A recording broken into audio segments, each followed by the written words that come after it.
Reimbursement ఇవ్వరు, కానీ కొట్టు ట్యాక్స్ అయితే విధిస్తారు మనకి.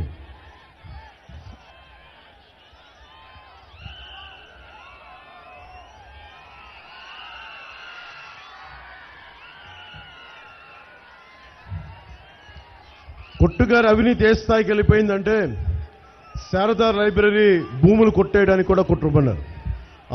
మన ఆర్టీసీ కాంప్లెక్స్ పక్కనే ఉన్న 100 ఫీట్ రోడ్లో 1.5 కోట్లు తీసుకొని షాపింగ్ మాల్ పార్కింగ్కి ఇచ్చారు. ఏజెంట్లను పెట్టుకొని టీటీడీ లెటర్లు, మనకి సుప్రభాతం టికెట్లు బ్లాక్లో అమ్ముకున్నారు. మీ ఎమ్మెల్యేని ఎన్నుకుంటే ఇది జరుగుతా. ప్రోటోకాల్ దర్శనానికి 15,000, బ్రేక్ దర్శనానికి 6,000, టికెట్ ప్రైజ్కి 500 రూపాయలు. దేవస్థానానికి ముఖ్యమంత్రిగా చేసి దేవస్థానాన్ని కాపాడమంటే ఈయనకి టికెట్లు పంపిణీ చేస్తా డబ్బులు అమ్ముకుంటా ఉన్నాడు. లేఅవుట్, కొత్త ఇల్లు, కొత్త వ్యాపారం, చిన్న ప్యాచ్లు వేసుకునే సైకిల్ షాప్ పెట్టుకోవాలనుకున్నా వీళ్ళకి కే ట్యాక్స్ కట్టాలి. ఇది మీరు చెప్పండి, ఎందుకు భయపడాలి మనం? ప్రతి నియోజకవర్గంలో ఒక రేటు కట్టారు. ఏ లేఅవుట్ వేయాలన్నా ఈ మంత్రి పెట్టిన రేటు 30 లక్షలు. ఒక దగ్గర బంధువు గారు కూడా పాప ఆయన తెలిసిన స్నేహితులు నా దగ్గర చెప్పారు, నేను కొట్టుగారి బంధువునండి, నాకు కూడా 3 కోట్ల రూపాయలు తీసుకోకుండా విడిచిపెట్టలేదని. డిమాండ్ చేసి ట్యాక్స్ కట్టకపోతే అధికారులను అడ్డం పెట్టుకుని వేధింపులు చేస్తా ఉన్నారని తెలిసింది. జగన్ ప్రభుత్వంలో ఉద్యోగుల పరిస్థితి, ఉద్యోగస్తులకి జగన్ చేసిన ద్రోహం అంతా ఇంత కాదు. వారంలో సిపిఎస్ రద్దు చేస్తామన్నాడు, అది చేయలేదు. ద్రోహం అక్కడితో ఆగల. Permanent retirement account number accounts లో డిపాజిట్ చేయాల్సిన డబ్బులు మొత్తం ఈ గవర్నమెంట్ వాడేసుకుంది.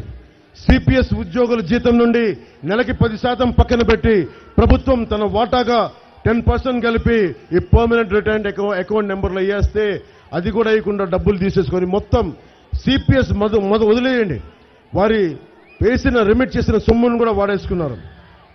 మీరు చెప్పండి, మీరు ఎవరికైనా డబ్బులు తీసుకొని వాడేసుకుంటే మన మీద చీటింగ్ కేసు పెడతారు. అలాంటిది ఉద్యోగస్తుల కష్టాన్ని, నేను ఒక మాజీ ప్రభుత్వ ఉద్యోగ కొడుకుని, నాకు తెలిసే కష్టం ఎలా ఉంటుందో. కష్టపడి సంపాదించుకున్న డబ్బుని ఎవడు సాక్షాత్తు ముఖ్యమంత్రి కొట్టేస్తే ఎక్కడికి పారిపోతాం? ఎవడి మీద చీటింగ్ కేసు పెడతాం? వెళ్ళి డీజీపీ గారికి చెప్తామా? వెళ్ళి ఏసీబీకి చెప్తామా? ఎవరికి చెప్తాం? ప్రజా కోర్టులోనే వెళ్ళి నిలబెట్టాలి. ప్రతిసారి ప్రజా కోర్టు 5 సంవత్సరాలకు ఒకసారి వస్తాయి. 5 సంవత్సరాలకు ఒకసారి అది మీరు నిలబడాలి, మీరు తేల్చాలి. చివరికి దీంట్లో ఐఏఎస్లు, ఐపీఎస్లు కూడా బాధితులు. డిఏలు ఇస్తున్నామని చెప్పి జీవోలు ఇచ్చారు. ఒక్క డిఏ కూడా అధికార కోతాలో పడలేదు. సరెండర్ లీవ్స్ ఎన్కాష్ అవ్వలేదు. ఒక్కొక్క ఉద్యోగికి ఈ రోజున గవర్నమెంట్ పాపం కష్టపడి పనిచేసే కానిస్టేబుల్కి కూడా దాదాపు 1.5 లక్షల రూపాయలు ఇవ్వాల్సిన బకాయి ఉంది ప్రభుత్వం. ఒకవైపు వీళ్ళు అడ్డగోలుగా కోట్లు దోచేస్తా ఉన్నారు, కష్టపడే ఉద్యోగులకి డబ్బులు ఇవ్వట్లా. మనకి విద్యార్థులకి ఫీజు రీయింబర్స్మెంట్ చేయరు. మనకి ఉద్యోగులు నిజంగా ఈ డబ్బు ఒక ప్రభుత్వ ఉద్యోగ కొడుకుగా చెప్తా ఉన్నాం. ఉద్యోగుల ఇంట్లో పెళ్లిళ్ళు, చిన్నపాటి ఫంక్షన్స్ కానీ, చదువులకు కానీ ఎంతో ఉపయోగపడతాయి. అలాగే ఎంప్లాయీస్ హెల్త్ ఇన్సూరెన్స్ తీసేశారు. బిల్లులు రీయింబర్స్మెంట్ అని చెప్పి 2 lakhs లిమిట్ పెట్టారు. అత్యవసరమైన డబ్బులు లేకే కదా మనం ఇన్సూరెన్స్ వైపు చూసేది. ఆ రీయింబర్స్మెంట్ కూడా అరాకొరగా తప్పితే అది కూడా అర్థంగా రావట్లేదు. ఒకప్పుడు సిపిఎం ప్రభుత్వ ఉద్యోగి, మా నాన్నగారి విషయంలో చెప్తున్నా, ఆయన రిటైర్ అయితే ఆయనకి తోటి ఉద్యోగులంతా సన్మానం చేసి డబ్బులన్నీ చెక్ రూపంలో ఇచ్చి గౌరవంగా పంపించేవారు. అది ఈ రోజున చెప్పులు అరిగేలా తిరిగిన సిపిఎస్ లేదు, మనకి పెన్షన్ సరిగ్గా రాదు, సకాలానికి రాదు. ఇది రావాలి అంటే జనసేన, టీడీపీ, బీజేపీ కూటమి ప్రభుత్వం రావాలి. రిటైర్ అయ్యాక, పెద్ద వయసు వచ్చాక బీపీ, షుగర్ కానీ, మానసిక, న్యూరలాజికల్, మనకి దీర్ఘకాలిక వ్యాధులతో ఇబ్బందులు పడుతూ ఉంటారు. వారికి పెన్షన్ నిలబడి తిరబడి మనకి డిలే చేశారు. జీతం కానీ, పెన్షన్ కానీ సమయానికి ఇస్తే చాలు అనే పరిస్థితికి ఆంధ్రప్రదేశ్ ఉద్యోగులు తయారయ్యారు. ప్రభుత్వం చేయలేనిది, వైసీపీ ప్రభుత్వం చేయలేనిది నేను మా జన సైనికులకు చేశాను జనసేన పార్టీ ద్వారా. వారికి దాదాపు దెబ్బ తగిలితే 50,000, గాయపడితే నిజానికి ప్రమాదవశాత్తు ప్రాణం పోతే ప్రాణం పోకూడదని కోరుకుంటాం, కానీ నేనే 5 లక్షల రూపాయలు ఇచ్చాను జనసేన పార్టీ తరపు నుంచి.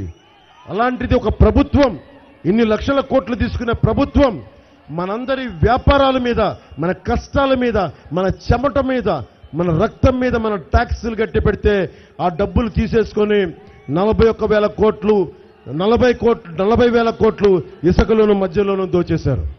అందుకే మనకు ఫీజు రింబర్స్మెంట్లు జరగవు, సకాలంలో పెన్షన్లు రావు, సకాలంలో నిజంగా మనకి అన్ని నిత్యావసర వస్తువులు పెరిగిపోయే పరిస్థితి.